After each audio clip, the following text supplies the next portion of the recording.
क्या करियर होने वाली थी, क्या हो गई। जब हम जिम्मेदारी पूर्ण तरीके से समझते नहीं अपने बच्चों की, उनकी लाइक्स डिसलाइक्स नहीं समझते थे। कोरोना के समय में हमें अच्छा वक्त था। होप कि आपने ये वक्त का अच्छा उपयोग किया है कि आप अपने परिवारजन को अच्छी तरह से समझने का प्रयत्न किया हो, खास करके आपके बच्चों को। And if at all they are in their teenage, if at all they are in their young age, तो समझने की बहुत जरूरत है।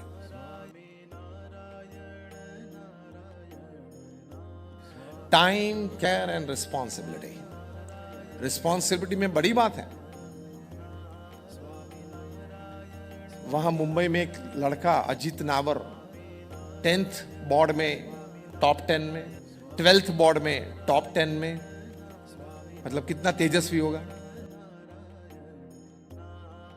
उसकी इच्छा थी मैं मेडिसिन करूं, पिताजी की इच्छा थी आप इंजीनियरिंग करो, लेकिन क्योंकि पिताजी का एक अधूरा स्वप्न था कि मुझे इंजीनियर बनना है, वे नहीं बन पाए, इसलिए वो स्वप्न अपने लड़के पे ठोक देते थे।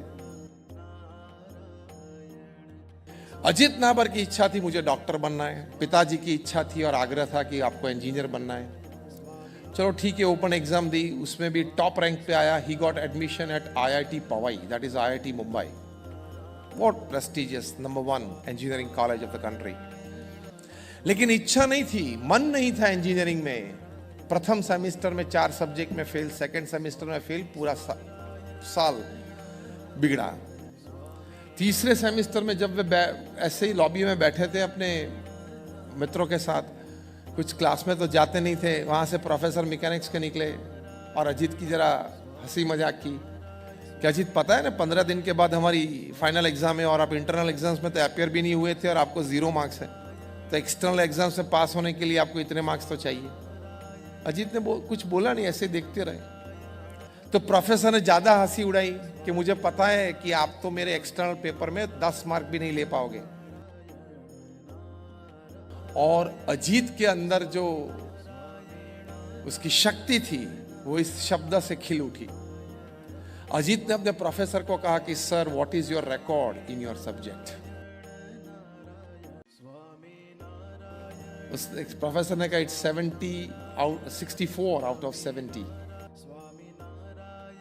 अजीत ने अपने प्रोफेसर को चैलेंज दी कि I will break IIT record this time in your subject, take this from me today. वो वार्तालाप के बाद वो सीधा लाइब्रेरी में गया, लाइब्रेरियन को पूछा कि मैं 3rd सेमेस्टर में और मैकेनिक्स का सब्जेक्ट है, कौन सी पुस्तक इसमें पढ़नी पड़ती है, 15 दिन के बाद एग्जाम है। लाइब्रेरियन ने कुछ बताया कि ये सब पुस्तकें पढ़ना चालू कर दिया, रेफरेंस बुक रिफर करना चालू कर दिया, मेहनत की और 15 दिन के बाद अपियर हुआ और उस सब्जेक्ट में ही स्कोर 70 on 70।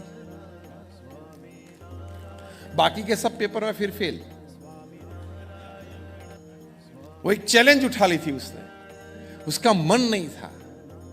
2 साल के बाद वो ड्रॉप आउट हुआ और आज अजीत नाबर मुंबई में सांता क्रूज विस्तार में अपने पिताजी के साथ एक ऑर्डिनरी गैरेज में मैकेनिक के रूप में काम कर रहा है।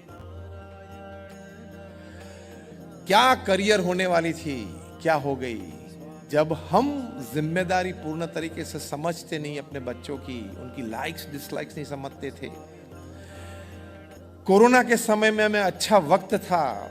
होप कि आपने ये वक्त का अच्छा उपयोग किया है कि आप अपने परिवारजन को अच्छी तरह से समझने का प्रयत्न किया हो, खास करके आपके बच्चों को।